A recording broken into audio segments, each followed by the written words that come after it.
ओम गजाननं भूतगणादिसेवितं कपीतजम्बूफलचारुभक्षणम् उमासुतं शोकविनाशकारकं नमामि विघ्नेश्वरपादपङ्कजम्।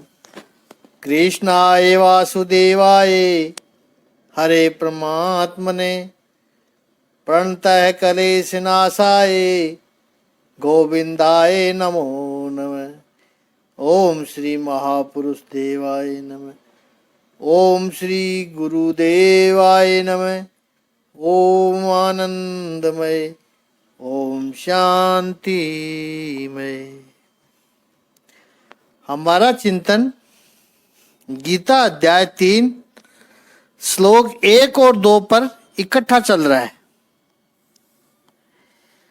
भगवान श्री कृष्ण स्पष्ट कहते हैं कि ज्ञान आचरण में आना चाहिए, ज्ञान कर्म में परिणित होना चाहिए।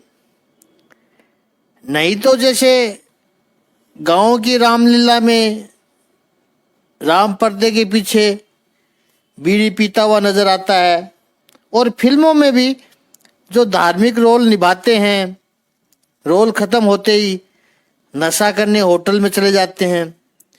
उनको कोई चरित्र से उनका कोई मतलब नहीं है, वो केवल एक बार दिखावा करने के लिए नाटक करते हैं। तो जो ज्ञान आचरण में दिखाई पड़े वो कर्म योग है। अब देखिए, यहाँ अर्जुन जो प्रश्न पूछ रहा है कि हे जनार्दन, यदि आप कर्म से ज्ञान को श्रेष्ठ मानते हैं, अर्जुन कह रहा है, वो बात तो सही लगती है। भगवत गीता के दूसरे अध्याय में 49वां श्लोक, उसमें भगवान श्री कृष्ण ने स्पष्ट कहा है कि हे धनंजय, बुद्धि योग यानी ज्ञान योग से क्रम तो बहुत निकृष्ट है, अवर है, पीछे है, बहुत नीचे है। इसलिए तुम ज्ञान की शरण में जाओ।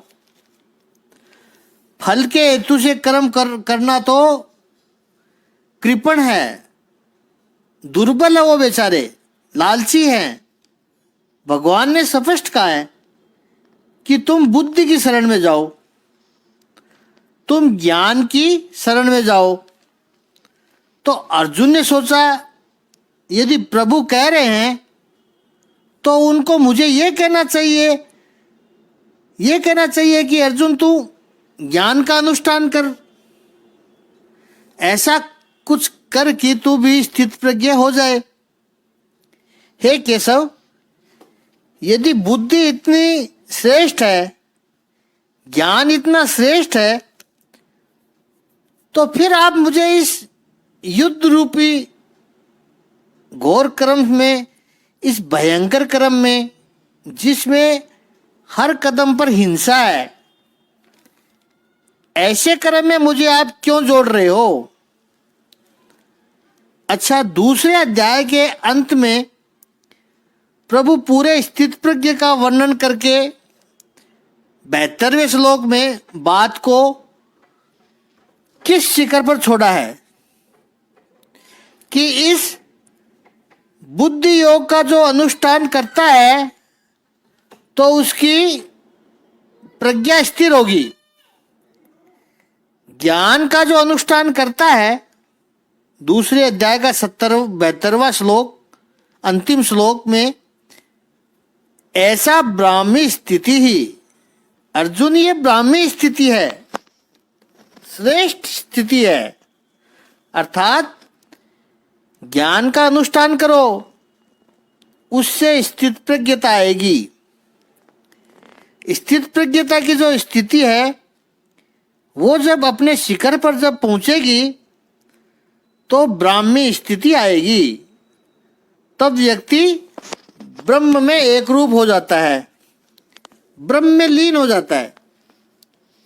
इतना श्रेष्ठ फल उसका बताया प्रभु ने, अब उसको कंपेयर कर सके, उसकी तुलना में आ सके, ऐसा कोई परिणाम कर्मयोग से होता हुआ है तो प्रभु ने बताया तो है नहीं। चलो ज्ञान के मार्ग में जाओगे तो ब्रह्म निर्वाण तक पहुंचते हो, लेकिन कर्म करो तो कहाँ पूछोगे? ऐसा कुछ तो प्रभु ने बताया ही नहीं है। कर्म योग का फल तो प्रभु ने कुछ बताया ही नहीं। इसलिए भी अर्जुन को यह संशय निर्माण हुआ। फिर यदि ज्ञान योग इतना श्रेष्ठ है, प्रभु तो आप मुझे कर्म में क्यों लगा रहे हो? और तीसरी बात, ये तीसरे अध्याय के अंतिम चरण में, ये 2 श्लोकों के अंतिम चरण में अर्जुन कहता है कि प्रभु आप जो ये मिश्रित वाक्य, कंफ्यूजन वाले वाक्य करते हो, उसमें बहुत उलझन में पड़ जाता हूं। एक तरफ आप ज्ञान की महिमा बढ़ाते हो, दूसरी तरफ मुझे कर्म करने के लिए कह रहे हो। ये तो उलझन बढ़ाने वाली बात है प्रभु। ये तो ऐसा है कि जैसे कोई डॉक्टर अपने पेशेंट से कहे कि इस बोतल में अमृत है, ये पियोगे तो तुम्हारी बीमारी तो दूर हो ही जाएगी, तुम अमर हो जाओगे। लेकिन जो दूसरी बोतल में विष है, उसे पीकर तुम 3 दिन में खत्म हो जाओगे, लो पी लो। महिमा अमृत की बता रहे हैं कि बीमारी खत्म हो जाएगी और तुम अमर भी हो जाओगे, ये बता रहे हो। और पिला क्या रहे हो? विष। ज्ञान मार्ग में व्यक्ति जा करके ब्राह्मी स्थिति तक पहुंच जाता है, ब्रह्म निर्वाण पा लेता है, ये बताया आपने। और मुझे कहते हो युद्ध कर। मुझे भी वो रास्ता दिखाओ कि प्रभु कि मुझे वो रास्ता दिखाओ कि जिसमें मेरा कल्याण हो। मुझे तो कल्याण चाहिए। अर्जुन ने दूसरे अध्याय में भी बार बार कह दिया है कि मैं इन्हें मारना नहीं चाहता हूं, चाहे मुझे त्रिलोक का राज्य भी क्यों न मिल जाए। पृथ्वी के राज्य के लिए और हस्तिनापुर की गद्दी के लिए तो क्यों मारूं मैं इन्हें। पहले अध्याय का 32वां श्लोक में अर्जुन कहता है कि मुझे विजय नहीं चाहिए, मुझे राज्य भी नहीं चाहिए, मुझे सुख भी नहीं चाहिए। इन श्लोकों को हमने बहुत डिटेल में प्रदर्शन किया है, बहुत डिटेल में दर्शन किया है। आप YouTube पर देख सकते हैं। बड़ा स्पष्ट कह दिया अर्जुन ने। और दूसरे अध्याय के 7वें श्लोक में, बहुत महत्वपूर्ण श्लोक है ये, वहां पर अर्जुन ने भगवान श्री कृष्ण के सामने शिष्यत्व स्वीकार कर लिया है, उनका शिष्य बन गया है। कार्पण्य दोषो पैते स्वभावा पिच्छामि त्वाम धर्म सन्मुड्ड चेता यश्रेयसा निश्चितम ब्रूहि तन्मे शिष्यस्ते हम साधि माम त्वाम प्रपन्नम। जो मेरा श्रेय हो वो मुझे निश्चित करके कहो प्रभु।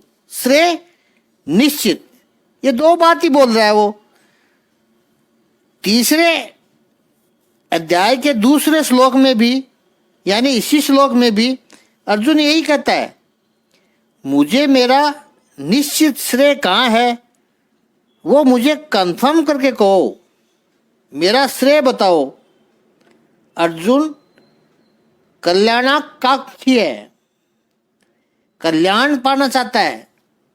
युद्ध लड़ना, युद्ध जीतना उसके लिए कोई बड़ी बात नहीं है। अर्जुन ने ये नहीं कहा कि मैं हार जाऊंगा, मैं मर जाऊंगा।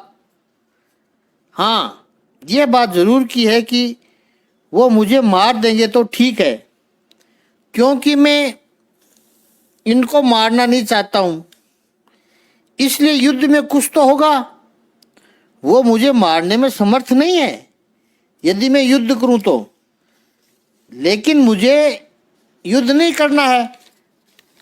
अगर युद्ध नहीं करना है तो वो मुझे मारेंगे, ठीक है, मैं मर जाऊंगा। वो मृत्यु से भी नहीं डरता है यदि उस मृत्यु में कल्याण हो। अर्जुन बार बार यही कह रहा है कि मेरा कल्याण हो। पहले अध्याय के 32वें श्लोक में युद्ध के मैदान में, रण संग्राम में अपनों को मारकर मुझे कल्याण नहीं दिखाई पड़ता है प्रभु, युद्ध में करना नहीं चाहता हूँ क्योंकि उसमें मेरा कल्याण नहीं है, ऐसा अर्जुन को लगता है। तो प्रभु आप मुझे बताइए कि मेरा कल्याण कहाँ है। रही बात भौतिक संपत्ति की, तो वो तो मैं पा लूँगा, वो तो बहुत पाई है मैंने और छोड़ी भी है, तो उसकी कोई प्रसन्नता या उदासी नहीं है उसके लिए। कल्याण मेरा कहाँ पर है, ये याद रखना है कि कर्म योग में कर्म के मूल में जो बुद्धि है, हेतु है, वो श्रेष्ठ है, कर्म के फल से भी वो श्रेष्ठ है, और बुद्धि ज्ञान से पवित्र है। इसलिए मनुष्य ज्ञान मार्ग पर जाएगा तो उसकी बुद्धि पवित्र होगी, श्रेष्ठ होगी।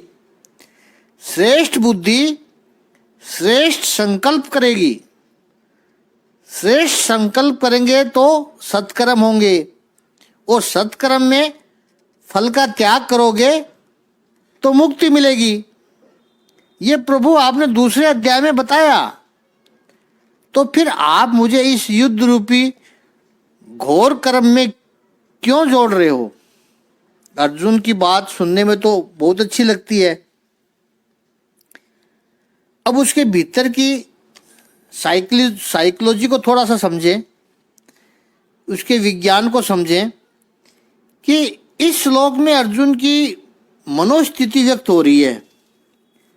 बात ऐसी है कि अर्जुन मन ही मन ये तय कर चुका है कि मुझे लड़ना नहीं है, और इसलिए भगवान ने जो दूसरे अध्याय में के अंत में स्थित प्रज्ञ का वर्णन किया, उसमें भी अर्जुन अपने डिसीजन का जस्टिफिकेशन ढूंढ रहा है, अपनी इच्छा का समर्थन ढूंढ रहा है। वो यही हम सभी की साइकोलॉजी होती है।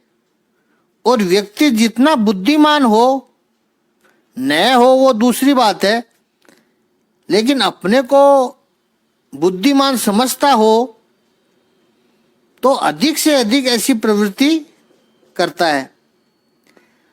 प्रत्येक व्यक्ति हमेशा अपनी इच्छा को समर्थन कैसे करे, बुद्धिमान व्यक्ति यही करता है। आप मुझे गोल गोल बातें करके मुझे कंफ्यूज कर रहे हो। अब अर्जुन ये कह रहा है, उसमें वस्तुतः अर्जुन की जिद है, अर्जुन का हट है, ये प्रकट हो रहा है। वो जो भगवान से कहता है कि एक बात निश्चित करके कहो, इसका अर्थ यह है कि अर्जुन भगवान से अपनी मनपसंद बात सुनना चाहता है। वो अपनी इच्छा भगवान के मुख से सुनना चाहता है। भगवान यह कहे कि अर्जुन तुम ये करो, ये सुनना चाहता है वो। जैसे हमारी माता बहनें हैं, शॉपिंग करने जब जाती है, और शॉपिंग करते समय बार्गेनिंग का अपना ही एक आनंद होता है। तो वो कुछ सामान ले रही है, साड़ी मान लो, जब वो खरीद रही है, दुकानदार उस साड़ी के 10,000 रुपये कह रहा है, और ये बहना 4,000 से शुरू करती है।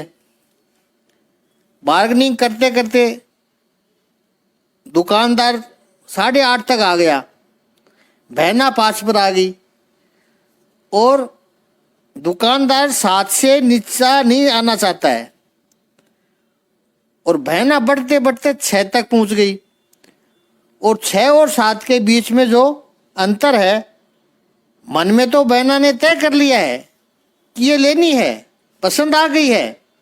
वो कहेगी चलो अब जल्दी से एक अच्छा सा भाव कर लो। यानी वो कहना चाहती है कि मैं जो कहती हूं वो करो। उसने तो शुरू में ही अच्छा भाव ही कहा था बेचारे ने, 10,000 रुपये का। साड़ी पर स्टिकर भी लगा रखा था 10,000 का। बार्गेनिंग करते समय एक भाव कहो, इसका अर्थ है मैं जो कह रहा हूं वो कहो। ये मनुष्य का स्वभाव है। यहां अर्जुन जो कह रहा है प्रभु से कि निश्चय करके कहो, तो प्रभु ने तो निश्चय करके ही कहा था कि खड़े हो जाओ और युद्ध करो, शुरू में ही कह दिया था, और आगे गीता बढ़ती ही नहीं। ये मिश्रित वाक्य कह रहे हो, ये अर्जुन ने कहा है। प्रभु कंफ्यूज नहीं कर रहे हैं, मिश्रित वाक्य नहीं कह रहे हैं। ये मिश्रित वाक्य अर्जुन के मन में चल रहे हैं। और चूंकि ये मनुष्य कभी स्वीकार नहीं करना चाहता है कि मेरे मन में कंफ्यूजन है, होता उसके मन में है, लेकिन दूसरे व्यक्ति पर आरोप लगा देना, उसको ब्लेम करना, वो बहुत आसान होता है। इसलिए जो खुद कंफ्यूज होता है वो हमेशा सामने वाले से कहता है कि तुम मुझे कंफ्यूज कर रहे हो और मैं कंफ्यूज हो रहा हूं। ऐसा बोलता नहीं है कोई। सामने वाला कैसे तुम्हें कंफ्यूज कर रहा है? सामने वाले का कोई पर्पस तो होना चाहिए, कोई हेतु तो होना चाहिए ना उसका। वो तुम्हें क्यों कंफ्यूज करेगा? तुम हो रहे हो। इसलिए देखिए मैं समझ नहीं पा रहा हूं। ऐसा स्वीकार करना व्यक्ति के अहंकार पर चोट करता है। व्यक्ति कभी स्वीकार नहीं कर सकता कि मैं नहीं समझाऊं। वो कहता आप मुझे सही से नहीं समझा पा रहे हो। ऐसी हमारी सबकी वृत्ति होती है। अर्जुन भगवान के पास से भी अपनी इच्छा का समर्थन मांगता है। और यहां पर पहले श्लोक में 2 संबोधन किए हैं, जनार्दन और केशव। संस्कृत में जनार्दन का अर्थ है जना, अर्दन। जना का अर्थ है माया और अर्दन का अर्थ है नाशक। तो जो माया का नाश करता है वो जनार्दन है। प्रभु माया नाशक है। यहां जैसे अर्जुन कहना चाहता है कि प्रभु आप माया का नाश करते हो तो फिर मुझे क्यों मोह में डालते हो। जनार्दन का दूसरा अर्थ है कि जन्म का जो कारण है अज्ञान, उसको अपने साक्षात्कार से नष्ट कर देने की सामर्थ्य जो रखते हैं वो जनार्दन है। वेदांत कहता है कि जन्म जन्मांतर का सर्कल क्यों चल रहा है? अज्ञान के कारण। प्रभु का साक्षात्कार एक बार हो जाए तो फिर अज्ञान दूर हो जाता है, तो मोक्ष हो गई। जो ऐसा कर सकते हैं वो है जनार्दन। और तीसरा अर्थ बताया, सब लोग जिनके पास अपनी अभिलाषा की सिद्धि के लिए प्रार्थना करते हैं, मांग करते हैं, याचक होकर के करते हैं, वो जनार्दन है। जिनके पास जाकर के अपनी मन की अभिलाषा व्यक्त कर दो तो कभी खाली हाथ नहीं लौटोगे, उसका नाम जनार्दन है। और चौथा अर्थ सीधा साधा अर्थ है, जो जनों को, उन जनों को जो राक्षस प्रवृत्ति के हैं, उनका वध करने वाला जनार्दन है। मानो अर्जुन कहना चाहता है प्रभु से कि प्रभु वो तो आपका कर्तव्य है अधर्मियों को मारना, लेकिन प्रभु मुझे क्यों इस युद्ध में जोड़ते हो? मेरे से क्यों हिंसा करवाते हो आप? अर्जुन ये पूछ सकता है। एक्चुअली देखोगे तो कितनी हिम्मत का काम कर रहा है वो, जो समग्र सृष्टि को स्पष्ट मार्ग दिखाते हैं। ज्ञान के प्रकाश स्वरूप पूर्ण परब्रह्म के सामने ये कहना कि आप मुझे कंफ्यूज कर रहे हो। अर्जुन ये कह सकता है क्योंकि अर्जुन का अर्थ है जो सरल है, इतना सरल है। अर्जुन वो भगवान को अपना समझता है, कोई फॉर्मेलिटी नहीं कर रहा है। वो बहुत सरल है, भगवान को अपना मानता है कि जो बात दिल में आएगी बस बोल दी। और यही अर्जुन की महानता है, यही अर्जुन की श्रेष्ठता है। हे केशव, केशव का भी बहुत सुंदर अर्थ है। कै का अर्थ है ब्रह्मा, सृष्टि का सृजन करने वाला। ईश का अर्थ है महादेव और वै का अर्थ है वासुदेव, विष्णु। ब्रह्मा, विष्णु और महेश, इन तीनों का समन्वय है केशव। ऐसा ब्रह्म जो सृजन भी करता है, पालन भी करता है और विसर्जन भी करता है। केशव, आप ही मुझे बता सकते हो प्रभु, कौन सा मार्ग श्रेष्ठ है। आप ज्ञान की प्रशंसा करते हो और मुझे कर्म में क्यों जोड़ रहे हो? बेहतर से बदतर की तरफ क्यों ले जा रहे हो मुझे? मेरा अधःपतन क्यों कराते हो प्रभु? आप तो ब्रह्म स्वरूप हो, केशव हो, और मैं आपके पास ये जिज्ञासा लेकर आया हूं। मैंने जब दूसरे अध्याय के 7वें श्लोक में आपका शिष्यत्व स्वीकार कर लिया तो मैं तो अपना कल्याण का रास्ता पूछ रहा हूं आपसे। आप ब्रह्म होकर के मुझे कल्याण का मार्ग नहीं बता रहे हो प्रभु। आप मुझे युद्ध जैसे घोर क्रम में ले जा रहे हो। अर्जुन का जो कंफ्यूजन है उसमें सारे वेदों का सार है। संक्षेप में समझे तो वेद में 1,00,000 रुचाएं हैं। सभी रुचाएं अभी उपलब्ध नहीं है, लेकिन इतना फैला हुआ जो ज्ञान है, कहा जाए कि वेदों का जो तात्पर्य है उसका निर्णय करने वाले 2 ही प्रधान ग्रंथ है, पूर्व मीमांसा और उत्तर मीमांसा। पूर्व मीमांसा और उत्तर मीमांसा, जैमिनी जी का पूर्व मीमांसा और महर्षि बादरायण की उत्तर मीमांसा। ये पूर्व मीमांसा और उत्तर मीमांसा जिसने समझ लिया उससे समग्र वेद का तात्पर्य पता चल गया। ब्रह्मसूत्र में भी कहा है कि ऐसी धर्म की जिज्ञासा जिसकी हो वो वेदों को जान पाएगा। वेद में 2 बातें बताई है। एक, कर्म क्या करना चाहिए, ये वेद बताते हैं। पूरा जो कर्म कांड है वो यही बताते हैं कि कर्म क्या करना चाहिए, जीवन कैसे जीना चाहिए। पूरा कर्म वेद बताते हैं। और दूसरा, ईश्वर का स्वरूप क्या है, ब्रह्म का स्वरूप क्या है। वेदों में 2 ही बात आती है बस, जीवन कैसे जीना है और ब्रह्म का स्वरूप क्या है।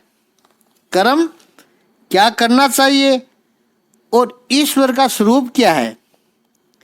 वही बात भगवान श्री कृष्ण गीता में भी बताते हैं। कर्म क्या करना चाहिए, इसको कहेंगे प्रवृत्ति, और ईश्वर का स्वरूप क्या है उसको कहेंगे निवृत्ति। तो प्रवृत्ति और निवृत्ति लक्षण का दर्शन कराने वाले समग्र वेद में है। वृत्ति शब्द को भी समझते हैं थोड़ा। हम सामान्य परिभाषा में, हिंदी परिभाषा में वृत्ति का अर्थ स्वभाव समझते हैं कि इसकी वृत्ति सही नहीं है, इसकी वृत्ति बुरी है। वृत्ति को हम सामान्य भाषा में इंटेंशन के रूप में लेते हैं, इरादे के रूप में लेते हैं, नीयत के रूप में लेते हैं। लेकिन तात्विक परिभाषा में, शास्त्रीय परिभाषा में वृत्ति का अर्थ है कोई भी कार्य करना, जिसको हम व्यवसाय कहते हैं। संस्कृत में अगर कोई पूछे कि आपकी वृत्ति क्या है, इसका अर्थ है आपका व्यवसाय क्या है, आप क्या करते हैं। प्रवृत्ति और निवृत्ति, प्रकर से है, या तो जो करो वो अच्छी तरह से करो, या निवृत्ति यानी बिल्कुल शांत हो जाओ। कर्म का मार्ग जो दिखाता है, जो वो प्रवृत्ति है। प्रवृत्ति कर्म का मार्ग दिखाती है। यदि करना है तो सर्वश्रेष्ठ रूप से करना है। जैसे दूसरे विश्व युद्ध में ब्रिटिश के पीएम थे विंस्टन चर्चिल। ब्रिटिश हार रही थी, हिटलर जीत रहा था। ब्रिटिश लोगों का मोराल टूट गया था और ऐसे समय में चुनाव आए। विंस्टन चर्चिल पीएम बने। गजब का व्यक्तित्व था वो, प्रभावी वक्ता था। उन्होंने ही लोगों को वी फॉर विक्ट्री का जो दो उंगली का वी बनाकर विक्ट्री का चिन्ह दिया। आजकल तो जो उंगली दिखाकर वी करते हैं, वो निशान चर्चिल ने दिया था सबसे पहले। वी फॉर विक्ट्री, हम जीतेंगे, और जीते भी वो। चर्चिल का एक सूत्र बड़ी ही सुंदर सूत्र है उसका। वो हमेशा कहते थे कि simple is my taste, I like the best. मेरा टेस्ट, मेरा चुनाव बहुत सिंपल है, जो श्रेष्ठ हो वो मुझे पसंद है बस। Nothing below the best. करूँगा तो सर्वश्रेष्ठ रूप से करूँगा, वरना नहीं करूँगा। ये जो प्रवृत्ति या निवृत्ति, इन दोनों में से एक में ही व्यक्ति रह सकता है। जब तक मन में कामना है, अधिकांश लोगों का ये होगा कि मन है तो मन में तरंग उठेंगे, राग द्वेष उठ रहेंगे। पूर्व जो अनुभव है उसके संस्कार के आधार पर इच्छा भी जागेगी। इच्छा जगेगी तो इच्छा पूर्ण करने की भी कोशिश करेगा व्यक्ति, उसे कर्म करना पड़ेगा। तो संसार में अधिकांश लोग कर्म प्रवृत्त होंगे, कर्म करेंगे ही। हजारों में, लाखों में कोई एकाध व्यक्ति ऐसा होगा जिसका मन बिल्कुल शांत हो गया है, मन की तरंगे बिल्कुल शांत हो गई है। अब उसको कोई इच्छा ही नहीं होती है। अब इच्छा नहीं होती है तो कामना भी नहीं होती है, और कामना नहीं होती है तो फिर कर्म क्यों करे। कर्म का मूल, कर्म की नींव जो है वो इच्छा है। छोटा सा भी यदि कर्म करोगे तो क्यों करोगे, इच्छा है इसलिए करोगे। आपको प्यास लगी है, पानी पीने की इच्छा हुई तो आप उठ के फ्रिज के पास जाओगे, गिलास भरोगे और पियोगे। ये बहुत छोटा सा काम था कि उठकर आपने पानी पिया या पानी मंगवाया। पानी पीने जैसा छोटा सा कर्म भी व्यक्ति तब करता है जब उसके भीतर इच्छा हुई। प्यास नहीं है तो आप पानी नहीं पियोगे। छोटे छोटे कर्म जो हम करते रहते हैं उसकी नींव में, उसके बेस में इच्छा होती है, और मन है तो इच्छा होती रहती है। हम सभी का अनुभव है। लाखों में कोई एक व्यक्ति ऐसा होगा जिसका मन बिल्कुल शांत होगा, जागृत अवस्था में भी उसका मन शांत हो गया हो। रात को 12 बजे जब हम सोते हैं तब कोई इच्छा नहीं होती है, तो कोई कर्म भी नहीं करते हैं, क्योंकि मन की कोई इच्छा ही नहीं है।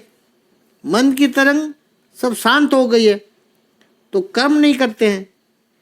एक बार मन शांत हो गया, फिर कैसा कर्म? प्रातःकाल उठे, मन जागृत हो गया तो इच्छा शुरू होने लग जाएगी, फिर कर्म शुरू हो गए। कहने का आशय है, लाखों में कोई एक व्यक्ति होता है जिसका मन शांत हो। मन शांत हो तो कोई तरंग नहीं, तरंग नहीं तो इच्छा नहीं, और इच्छा नहीं तो कर्म नहीं होता है। वो व्यक्ति निवृत्ति प्रधान है। ये कैसे हो सकता है, इसका हम कल अध्ययन करेंगे। वो थोड़ा सा इस पर थोड़ा और चिंतन करेंगे कल।